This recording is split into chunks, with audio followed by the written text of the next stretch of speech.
Coucou, c'est la fée enchantée. Scrooge a été mis à rude épreuve par le fantôme des Noëls passés. Surtout, me semble-t-il, lorsqu'il a revu sa bien-aimée et le Noël qu'elle partageait avec un autre. Un Noël qui aurait pu être le sien. Mais qu'en est-il de Noël présent? Pour le savoir, prenez le temps de vous installer confortablement. Ça y est? Alors c'est parti pour le premier épisode du 3e couplet d'un chant de Noël de Charles Dickens. S'éveillant au milieu d'un ronflement d'une sonorité prodigieuse et se mettant sur son séant pour rassembler ses pensées, Scrooge n'eut pas besoin d'être informé qu'une fois de plus, le coup d'une heure allait sonner. Il sentit qu'il était rendu à la vie consciente juste au bon moment, dans le but exprès d'entrer en conférence avec le 2e messager qui lui serait dépêché grâce à l'intervention de Jacob Marley.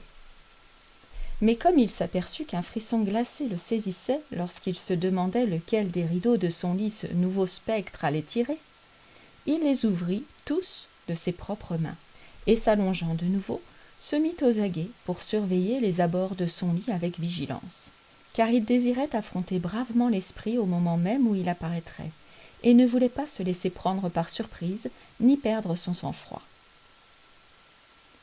Messieurs les désinvoltes qui se targuent de ne s'étonner de rien et d'être, quoi qu'il arrive, à la hauteur des circonstances, décrivent le vaste champ de leur pouvoir d'affronter les aventures en se déclarant prêts à n'importe quoi, du jeu de pile ou face à l'homicide. Points extrêmes entre lesquels se présente, sans aucun doute, un choix de sujets nombreux et variés. Sans m'engager aussi hardiment pour Scrooge, je n'hésiterai pas à vous prier de croire qu'il était prêt à voir surgir bon nombre d'apparitions bizarres, et que peu de choses, d'un bébé à un rhinocéros, auraient pu le surprendre. Or, s'il s'attendait à tout, ou peu s'en faut, il n'était nullement préparé à ce qu'il n'arrive à rien. Par conséquent, lorsqu'une heure sonna à la pendule sans qu'aucune apparition eût fait son entrée, il fut saisi de tremblements violents. 5 minutes, 10 minutes, un quart d'heure passèrent, rien ne se produisit. Pendant ce temps, il reposait sur son lit, au centre et au cœur même d'une grande lueur rougeâtre dont les rayons avaient convergé sur lui au moment précis où sonnait l'heure. N'étant que lumière, la chose était plus alarmante pour lui qu'une douzaine de fantômes, car il lui était impossible de savoir ce qu'elle signifiait ou présageait. Il craignait même par instant d'offrir, sans avoir la consolation de le savoir, un cas fort intéressant de combustion spontanée. À la fin, toutefois, il lui vint à l'idée ce que vous ou moi nous aurions pensé dès le début. Car c'est toujours la personne qui ne s'est pas trouvée dans l'embarras qui sait ce qu'il aurait fallu faire, ce qu'elle-même aurait fait indubitablement. À la fin, dis-je, il lui vint à l'idée que la source et le secret de cette lumière spectrale pourraient bien se trouver dans la chambre voisine, d'où, lorsque Scrooge la suivit à la trace, il eut l'impression qu'elle émanait. Cette idée s'étant complètement emparée de son cerveau, il se leva doucement, enfila ses pantoufles et se glissa jusqu'à la porte. Au moment où il posait la main sur le loquet, une voix inconnue l'appela par son nom et lui enjoignit d'entrer. Il obéit. C'était son propre petit salon, cela ne faisait aucun doute. Mais la pièce avait subi une étonnante transformation. Les murs et les plafonds étaient si bien ornés de feuillage vert qu'on eût dit un vrai bocage où de tous côtés scintillaient de brillantes baies. Les feuilles luisantes du houx, du gui et du lierre reflétaient la lumière comme autant de petits miroirs éparpillés parmi la ramure. Et, dans la cheminée, montait en rugissant une flamme magnifique, dont ce triste foyer pétrifié n'avait jamais connu l'ardeur, ni au temps de Scrooge, ni au temps de Marley, depuis bien des hivers. Entassés sur le plancher et formant une sorte de trône, on voyait des dindes, des oies, du gibier, des volailles, de la charcuterie, de grands quartiers de viande, des cochons de lait, de longs chapelets de saucisses, des petits pâtés, des puddings de Noël, des tonnelets d'huîtres, des châtaignes grillées toutes chaudes, des pommes aux joues écarlates, de juteuses oranges, de succulentes poires, d'immenses gâteaux des rois et des bols d'un punch bouillant, qui obscurcissait la pièce de sa délicieuse vapeur. Trônant nonchalamment sur cette pyramide, était assis un joyeux géant magnifique à voir. Il tenait à la main une torche allumée dont la forme évoquait une corne d'abondance, et il l'éleva très haut afin de répandre sa lumière sur Scrooge lorsque ce dernier passa la tête par la porte. « Entre, entre et apprends à mieux me connaître, l'ami !» Scrooge s'avança timidement et se tint devant l'esprit, la tête basse. Ce n'était plus le Scrooge rétif des heures précédentes. Mais bien que les yeux de l'esprit fussent clairs et pleins de bonté, il n'aimait pas rencontrer leur regard. « Je suis l'esprit du Noël présent. Regarde-moi en face. » Scrooge obéit avec respect. L'esprit était vêtu d'une robe simple, une tunique bordée de fourrure blanche. L'étoffe se drapait si négligemment autour de son corps que sa vaste poitrine était nue, comme s'il dédaignait d'user d'un artifice pour se garantir ou se cacher. Ses pieds, qui dépassaient des amples plis du vêtement, étaient nus pareillement. Et, pour seule coiffure, il portait une couronne de houx, parsemée de glaçons brillants. Les longues boucles de sa chevelure brune flottaient librement, sans plus de contrainte qu'il n'y en avait dans son visage franc, son œil clair, sa main ouverte, sa voix gaie, ses manières aisées et son air jovial. À sa taille pendait un antique fourreau, mais il était vide de toute épée et rongé par la rouille. « Tu n'as jamais vu mon pareil !»« Jamais. »« Tu n'as jamais fréquenté les plus jeunes membres de ma famille, je veux dire, car je suis très jeune, mes frères aînés de cette dernière année. »« Je ne le crois pas. Je regrette, mais je ne le crois pas. Avez-vous eu beaucoup de frères, esprit ? » ?»« Plus de 1800. » »« Famille énorme et ruineuse à entretenir. » L'esprit du Noël présent se leva. « Esprit, conduisez-moi où vous voudrez. Je me suis promené la nuit dernière malgré moi, et j'ai reçu une leçon qui commence à porter ses fruits. Si vous avez ce soir quelque chose à m'enseigner, je veux en faire mon profit. »« Touche ma robe !» Scrooge fit ce qu'on lui disait et saisit la robe d'une main ferme. Houx, gui, baies rouges, lierre, dinde, oie, gibier, volaille, charcuterie, viande, cochon, saucisses, huîtres, pâté, pudding, fruits et punch, tout disparut à l'instant. S'évanouirent de même le feu, la pièce, la lueur rougeâtre, l'heure nocturne. Et ils se trouvèrent le matin de Noël dans les rues de la ville, où les gens faisaient une sorte de musique fruste, mais alerte et assez plaisante, en raclant la neige qui couvrait le trottoir devant leur maison et en la faisant tomber du toit, à l'immense joie des gamins ravis de la voir s'écraser sur la route avec un grand plouf et s'éparpiller en minuscules avalanches. Les façades des maisons paraissaient très noires et les fenêtres encore plus noires, par contraste avec la nappe de neige lisse et blanche des toits et avec la neige moins propre dont la dernière couche sur le sol avait été labourée de profonds sillons par les roues pesantes des charrettes et des voitures. Ces sillons se croisaient et se recroisaient des centaines de fois au carrefour des grandes artères, et creusaient un réseau compliqué d'ornières dont le tracé se perdait dans la boue épaisse et jaune mêlée d'eau glacée. Le ciel était sombre, et les rues les plus courtes étaient bouchées par une brume noirâtre, moitié glace, moitié eau, où les particules plus pesantes descendaient en averses de suie, comme si toutes les cheminées de la Grande-Bretagne avaient pris feu d'un commun accord et flambaient à cœur joie. Il n'y avait rien de très gai dans le climat, ni dans la ville, et pourtant, il régnait partout un air de liesse que le ciel d'été le plus clair, le plus brillant soleil d'été aurait en vain tenté de diffuser. Car les gens qui pelletaient la neige sur les toits étaient affables et de bonne humeur. Ils s'appelaient d'un appentis à l'autre et, de temps en temps, en manière de plaisanterie, ils échangeaient une boule de neige.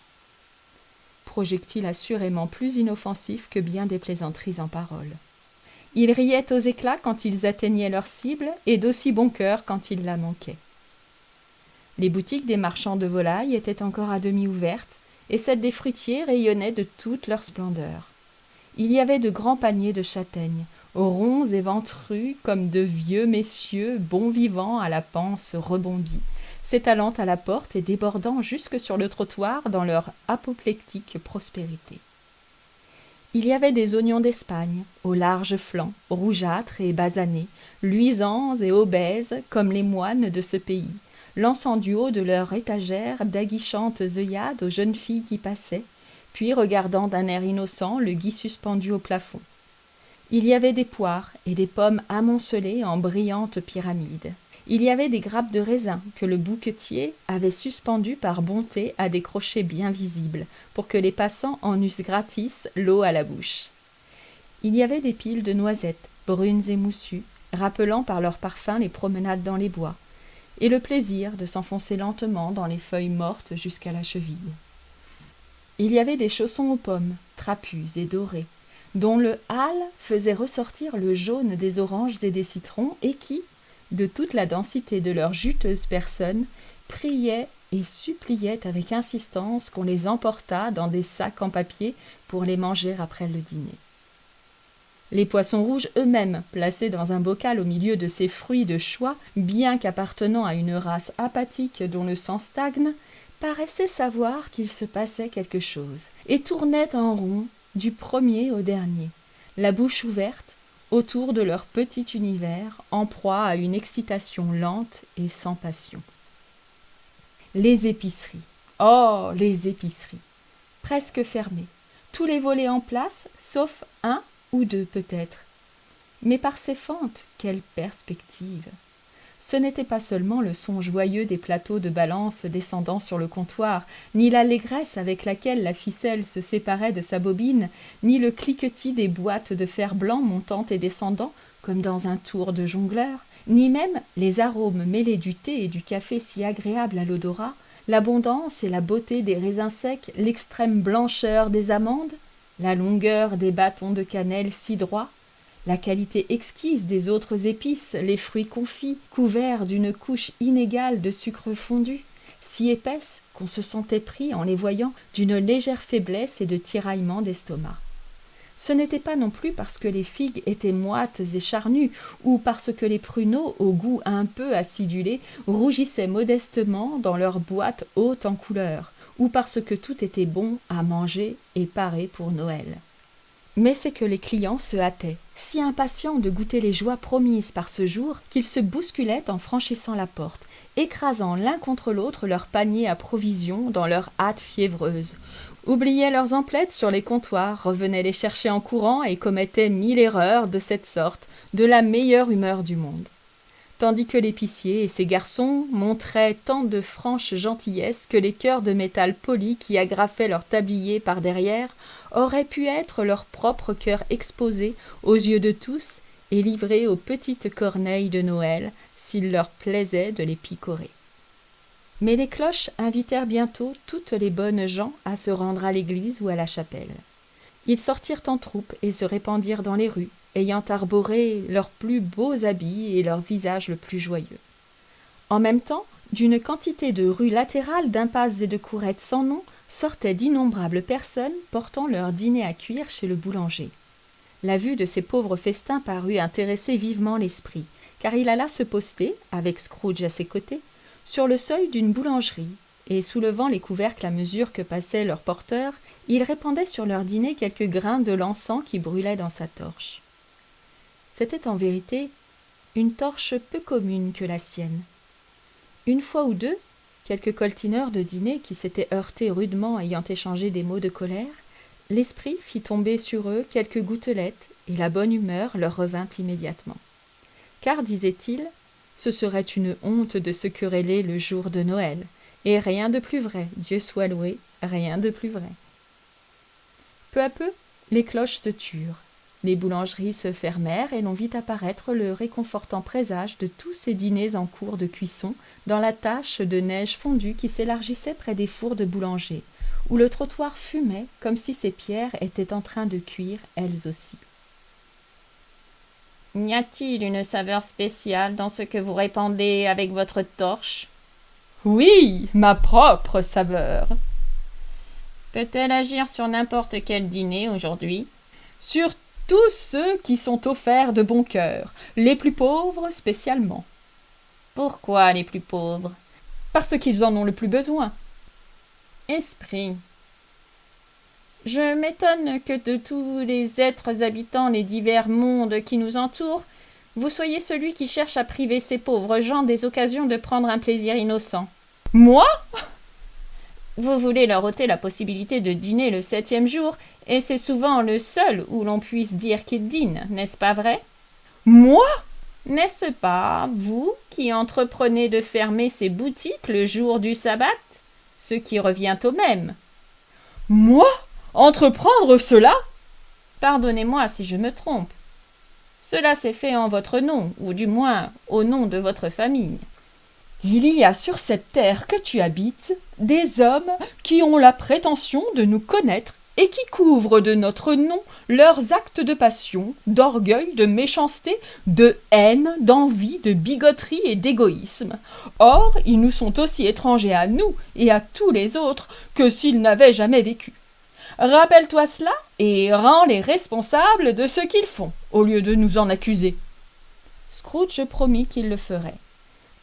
Ils continuèrent à cheminer en pénétrant dans les faubourgs de la ville. C'était une faculté remarquable de l'esprit. Scrooge l'avait remarqué chez le boulanger. Qu'en dépit de sa taille gigantesque, il pouvait s'adapter, sans en être gêné, à n'importe quel endroit, et qu'il se tenait sous les toits les plus bas, avec autant de grâce et avec la même majesté naturelle qu'il l'aurait fait dans la salle la plus haute. C'est ainsi que se termine le premier épisode de notre 3e couplet du chant de Noël de Charles Dickens. Je vous donne donc rendez-vous demain sans faute pour connaître la suite. Bonne fin de soirée!